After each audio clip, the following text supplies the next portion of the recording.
وہ شہزادہ جو شام کو ہرن بنتا تھا اب آزاد تھا، لیکن خزاں کی پہلی رات جب اس کی محبت نے اس کے لیے خون بہایا، جنگل نے فیصلہ کیا یہ کہانی ختم نہیں ہوئی، یہ اب شروع ہوئی ہے۔ ایک وقت کی بات ہے کہ ایک ایسی بادشاہت میں جہاں چاندی کی ندیاں بہتی تھیں اور سرگوشیاں کرتے ہوئے جنگل کھڑے تھے، ایک شہزادہ رہتا تھا جس کا نام ایلون تھا۔ وہ اپنی نرمی، ہنسی کی چمک اور ایک عجیب عادت کی وجہ سے مشہور تھا۔ ہر شام سورج ڈھلتے ہی وہ جنگل کی گہرائیوں میں چلا جاتا اور کوئی بھی اس کے پیچھے نہ جا سکتا تھا۔ لوگ اسے چاہتے تھے لیکن اس کی عادت پر سرگوشیاں کرتے۔ آخر شہزادہ شام کو کہاں جاتا ہے، کہاں غائب ہو جاتا ہے، وہ صبح کو پتوں اور کائی کی خوشبو کے ساتھ واپس کیوں آتا ہے؟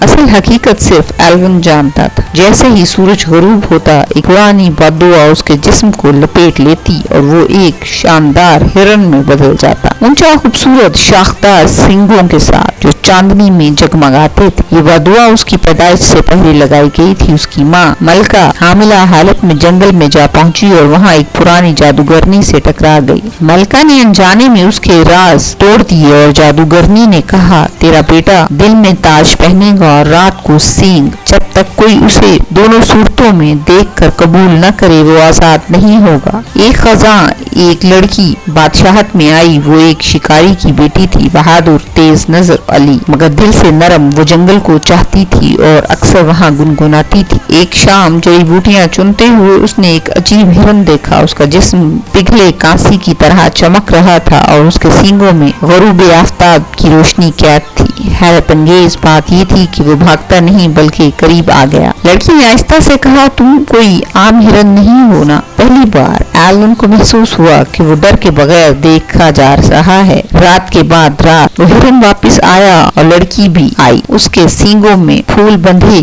وہ سر جھکائے تاکہ اس کے قریب سر رکھ سکے۔ سحر ہوتے ہی وہ غائب ہو جاتا، لیکن لڑکی کو کبھی شک نہ ہوا کہ وہ کسی راز سے جڑا ہوا ہے۔ بادشاہ نے فصل کی خوشی میں ایک بڑی محفل رکھی۔ شہزادہ ایلون نے تاج پہنا اور مہمانوں کا خیر مقدم کیا، لیکن جب لڑکی سبز لباس پہنے ہال میں داخل ہوئی تو ایلون کے دل کی دھڑکن رک سی گئی۔ وہ اسے پہچان گیا کہ یہ وہی ہے جس نے ہرن کو اپنا دوست بنایا تھا۔ لڑکی نے بھی فوراً اس کی آنکھوں کو پہچان لیا، وہی آنکھیں جو جنگل میں ہر رات اس پر ٹکی رہتی تھی۔ لیکن اس سے پہلے کہ وہ کچھ کہہ پاتی سورج ڈوب گیا۔ بددعا نے شہزادے کو جکڑ لیا۔ وہ سب کے سامنے شرمندہ ہونے سے بچنے کے لیے بھاگ نکلا۔ لڑکی بھی اس کے پیچھے گئی۔ چاندنی رات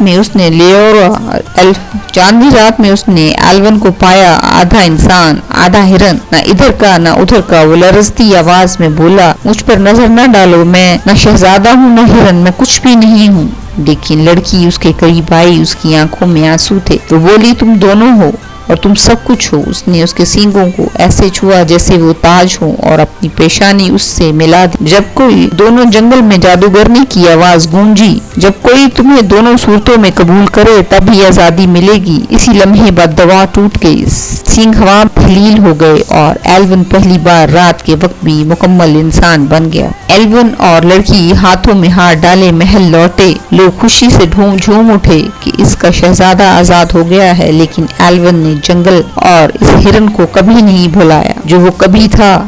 ہر سال شام کو وہ لڑکی جنگل جاتے اور چھپنے کے لیے نہیں بلکہ اس ماضی کی یاد کو یاد کرنے جس نے اسے صبر، نرمی اور اصل محبت کا سبق سکھایا تھا۔ یوں وہ شہزادہ جو شام ڈھلتے ہی ہرن بن جاتا تھا ہمیشہ یاد رکھا گیا۔ ایسے ایلون کی شادی کا بہت بڑا جشن ہوا، پورا شہر جگمگایا، وہ خوشیاں مناتے رہے۔ ان کا شہزادہ اب آزاد ہے، لیکن کہانیاں ہمیشہ وہاں ختم نہیں ہوتی جہاں ہم چاہتے ہیں۔ شادی کے چند مہینے بعد ایلون اکثر رات کو جاگ جاتا، اس کے خوابوں میں اب بھی سینگوں کی بھاری جکڑن اور جنگل کی گونج سنائی دیتی۔ تم نے بددعا تو توڑ دی مگر جنگل کو چھوڑ دیا۔ لڑکی نے یہ دیکھا، وہ اس کے قریب آ کر بولی، کیا تم اب بھی اس ہرن کو یاد کرتے ہو؟ ایلون نے ہلکی مسکراہٹ کے ساتھ جواب دیا، وہ ہرن میں ہوں اور شاید اب بھی۔ ایک رات جب وہ دونوں جنگل میں گئے، پرانی جادوگرنی چاندنی میں ظاہر ہوئی۔ اس کی آنکھوں میں غصہ اور اداسی ملی جلی تھی۔ وہ بولی، میں نے بددعا ختم کی لیکن تمہارا خون اب بھی جنگل سے بندھا ہوا ہے۔ تم دونوں اگر جنگل کو بھلا دو تو یہ سرزمین سکون کھو دے گی۔ لڑکی نے ڈرتے ہوئے پوچھا، تو پھر ہمیں کیا کرنا چاہیے؟ جادوگرنی نے کہا، ہر سال یہاں خزاں کا پہلا چاند نکلے گا، شہزادہ ایک رات کے لیے بطور ہرن بنے گا اور اگر کوئی اس رات اسے نقصان پہنچائے تو